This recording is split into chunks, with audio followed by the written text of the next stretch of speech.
Russia consistently denies that it intends to invade Ukraine, but there is a great amount of scepticism about just what these military exercises are for.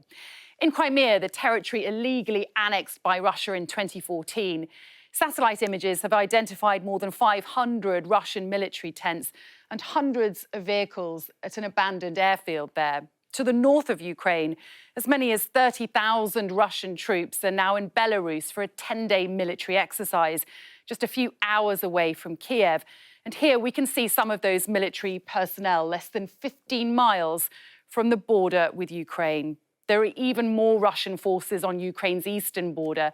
Adding to concern, these exercises could be being used as a cover for invasion. This image shows a large deployment of troops that recently arrived at the Kursk training area around 70 miles from Ukraine's border.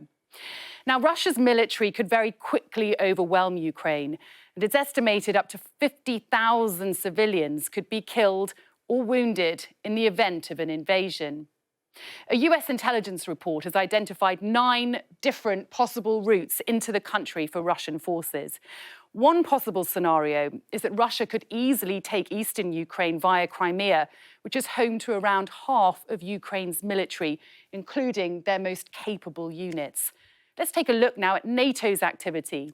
Ukraine is not a member of that defensive alliance, but NATO forces are bolstering their presence in member countries on Ukraine's western border.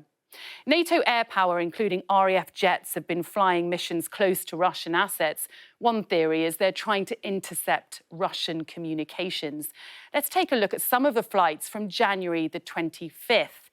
2 aircraft were spotted along the coastline of Crimea. One was deployed from a US airbase in Sicily, the other a British jet from RAF Waddington in Lincolnshire. 3 maritime patrol aircraft also got airborne from RAF Lossiemouth in Scotland. One spent 5 hours circling a position where the Baltic and North Seas meet. Russian naval vessels were believed to be operating nearby.